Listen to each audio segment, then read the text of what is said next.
Los hermanos que están invitados son hermanos David Jones, nuestro hermano que es de casa. También está invitado nuestro hermano Rodolfo, que también es de casa, porque nació aquí y fue criado aquí. Lo prestamos para Valparaíso y se quedaron con él. Pero él es de aquí, es parte de la casa también. Y el hermano Zurita, que va a llegar más tarde, pero así que sacamos la cuenta y cada uno puede tomar más o menos 50 minutos en su ministerio. Gracias.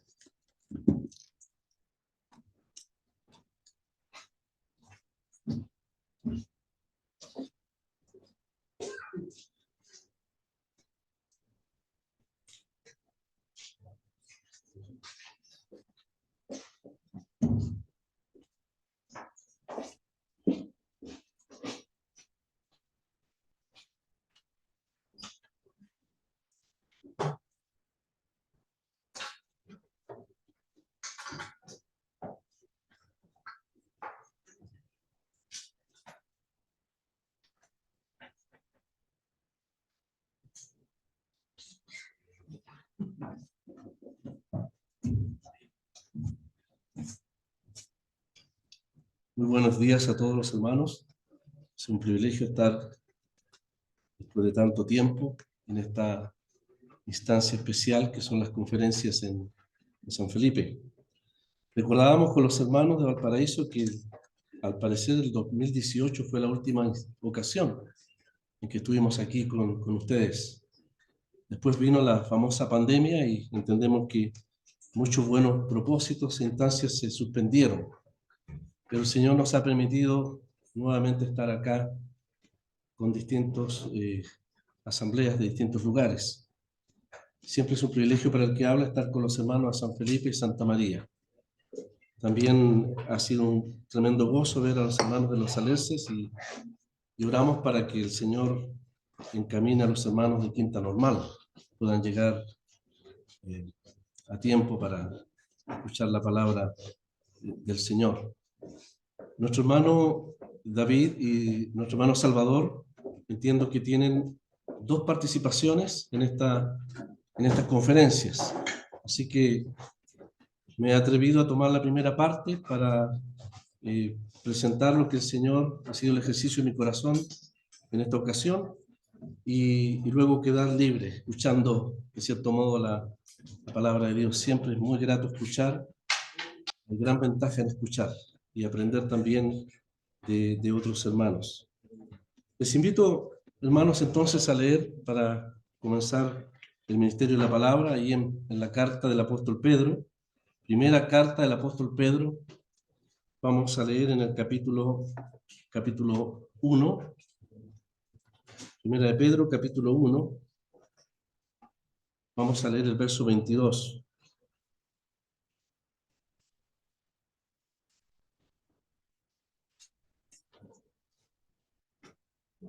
Capítulo 1, verso 22 de la primera carta del apóstol Pedro. Dice la palabra: habiendo purificado vuestras almas por la obediencia a la verdad, mediante el Espíritu, para el amor fraternal no fingido. Amaos unos a otros, entrañablemente, de corazón puro, siendo renacidos, no de simiente corruptible, sino de incorruptible, por la palabra de Dios, que vive y permanece para siempre. Porque toda carne es como hierba, y toda la gloria del hombre como la flor de la hierba.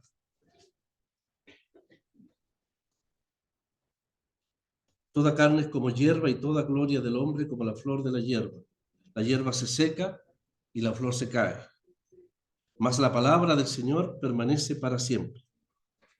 Y esta es la palabra que por el Evangelio os ha sido anunciada. Desechando pues toda malicia, todo engaño, hipocresía, envidias y todas las detracciones, desead como niños recién nacidos la leche espiritual no adulterada, para que por ella crezcáis para salvación. Si es que habéis gustado la benignidad del Señor. Y el último verso, el verso 4, dice: acercándoos a Él, piedra viva, desechada ciertamente por los hombres, mas para Dios escogida y preciosa. De aquí nomás, hermanos, la palabra del Señor. Mi tema tiene que ver con lo que entiendo que es el propósito principal del apóstol en esta porción. Tiene que ver con el amor fraternal y el amor divino, al cual ciertamente el apóstol nos exhorta en este precioso párrafo. El tiempo es corto, es cierto. ¿Cómo podríamos hablar del amor de Dios? Faltaría tiempo para hablar del amor de Dios. El mismo apóstol Juan, hablando del Señor, ahí en la primera de Juan, de su amor y del amor divino, dice que faltaría libros para escribir de su persona, de sus hechos, y obviamente también de su amor.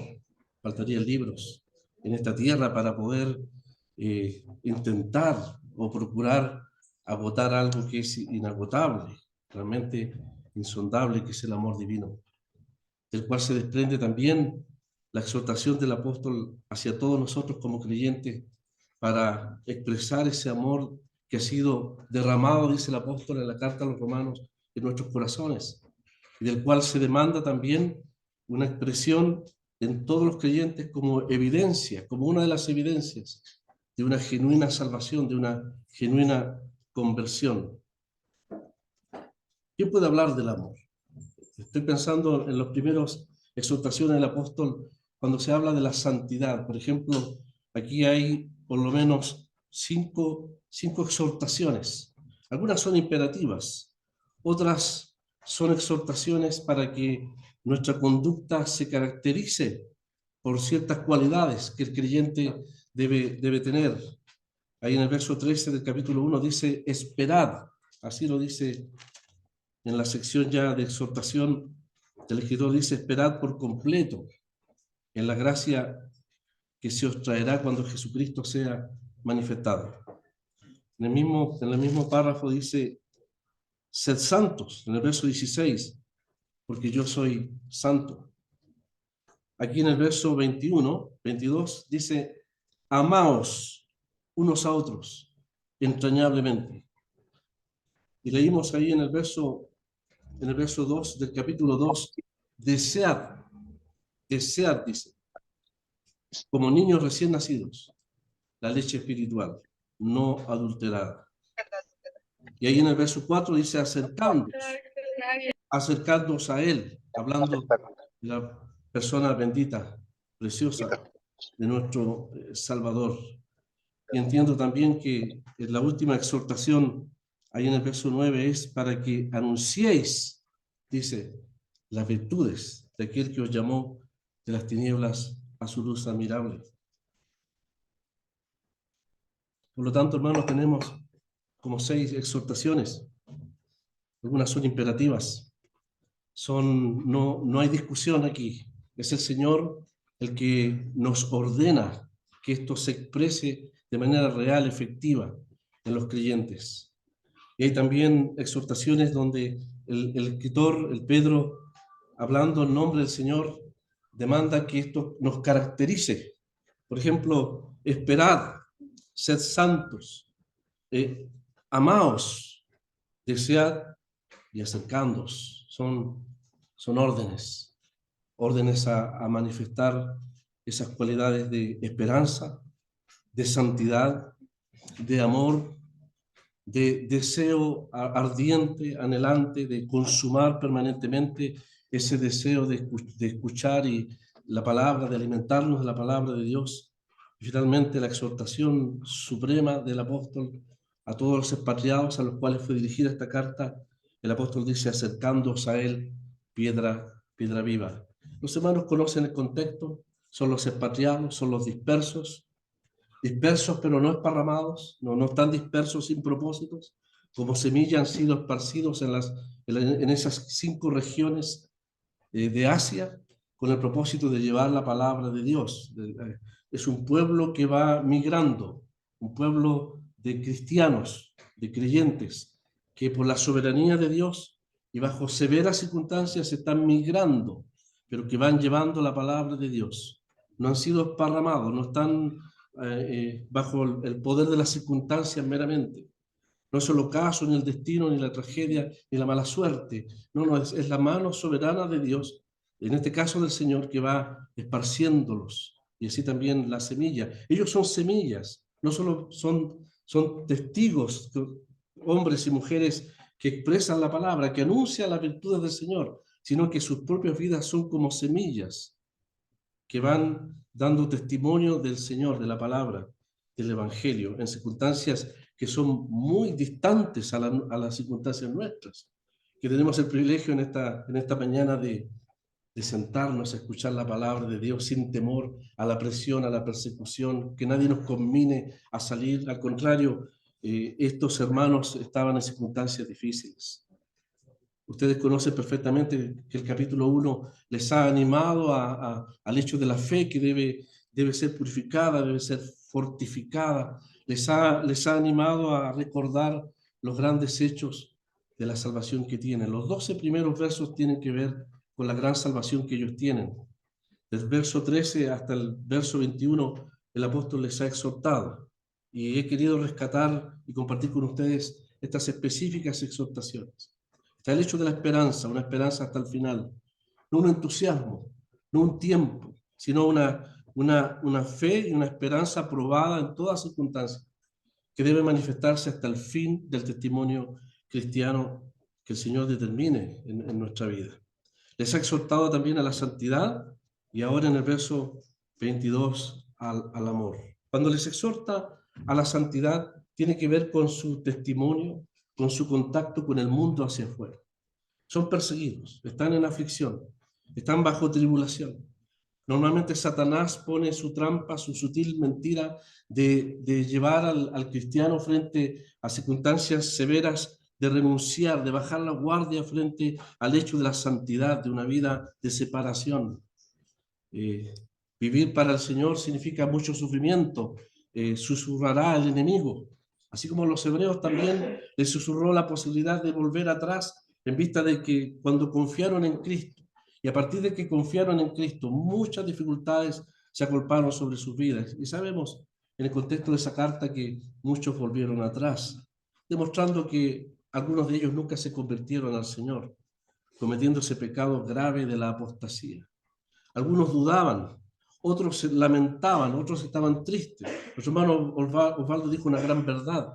Hay una tristeza cuando hermanos o hermanas que estuvieron tanto tiempo ya no están. En muchos, no solamente en este país, en muchos otros lugares ha pasado lo mismo. Los hebreos se entristecían. Hay una raíz de amargura que va provocando tristeza, desazón y desánimo entre los hermanos.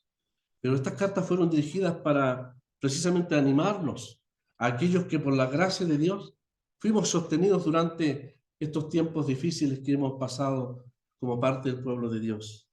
El escritor les anima a seguir adelante, a orar por aquellos que están a la vera del camino, que han dejado de peregrinar, que han dejado de perseverar, como entendemos bien bíblicamente la palabra, ¿no es cierto? Perseverar porque somos salvos y perseverar porque hay una gloriosa esperanza que esperamos de la venida del Señor, que nos halle, como dice aquí el escritor, esperándole a Él, separados de la contaminación del mundo, de las vanidades de este mundo, dando testimonio realmente del Señor, siendo consecuentes en medio de un mundo que necesita salvación.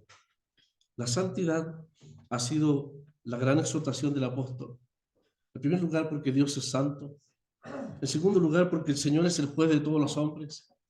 Y ha dicho ahí en el verso 18 del capítulo 1, porque por el precio que se pagó. Por el precio que se pagó. Dice el escritor, sabiendo que fuisteis rescatados de vuestra vana manera de vivir, no con cosas corruptibles, sino con la sangre preciosa de Cristo.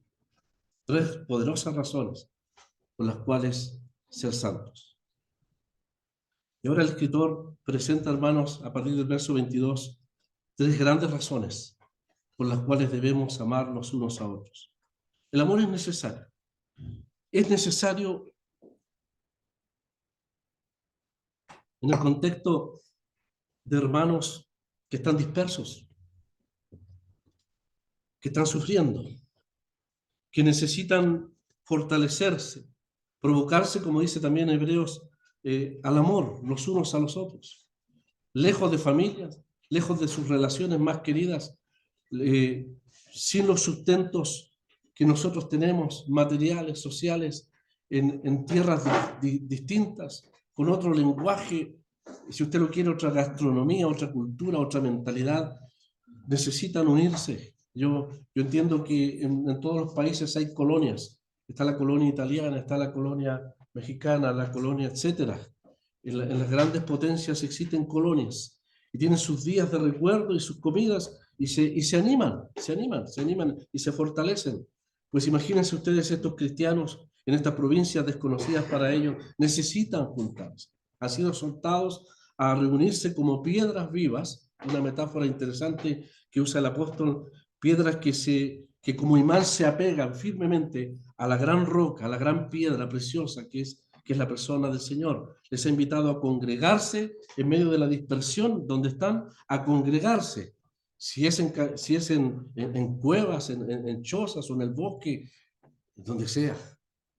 Pero es necesario, acercándose a Él, dice, y les exhorta a que el amor sea precisamente el pegamento, digámoslo así, el bálsamo también que anima y sana mucho dolor, muchas heridas. El amor es el bálsamo, este amor fraternal y divino del cual el apóstol habla, es el bálsamo que sana muchos dolores y muchas heridas en sus corazones y les fortalece, les anima. La idea aquí es que cada uno no busque lo suyo propio, que cada uno no busque su propia protección, su propio interés en medio de esa dispersión.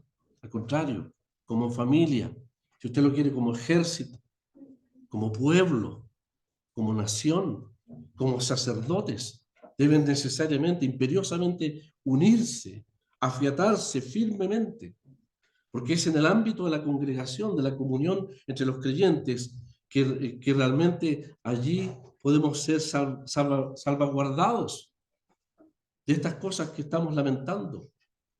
¿Qué habrá pasado? ¿Cuál habrá sido la primera razón de aquellos que ya no están entre nosotros? Algunos ni siquiera se conectaron cuando había la posibilidad de conectarse. Algunos desaparecieron, se dieron licencias, se debilitaron. Obviamente se enflaquecieron, se debilitaron, se malnutrieron. Y ahí están las consecuencias. El apóstol Pedro no quiere esto. Él es un pastor de corazón. Y sabe que hay peligros afuera, por lo cual les exhorta a la santidad. Que el sufrimiento no sea el motivo por el cual Satanás les susurre el bajar las defensas de la santidad frente a un mundo que presiona. Y en el ámbito de la congregación, hacia adentro, donde ellos deben congregarse alrededor de la piedra, la principal característica de ellos es como familia. ¿Acaso, hermanos, todos quienes somos hijos, estuvimos en familia con nuestros padres? No era el hogar, en la mayoría de los casos, y mucho más en un hogar cristiano, el hogar era la protección, nuestro escudo, era el lugar del consuelo, del ánimo, la responsabilidad de los padres. Así también espiritualmente la asamblea es vista como una familia. Desde el verso 22 al capítulo 2, verso 3, es vista como una familia. Y en esa familia la principal característica que se destaca es el amor, en dos aspectos, el amor fraternal y el amor divino. Es una familia, es un edificio, es un sacerdocio, y dirá el apóstol, es una nación. La principal característica de la familia debe ser entonces el amor. Y menciono entonces, hermanos, las tres características, las tres razones poderosas por las cuales ellos son exhortados a amarse.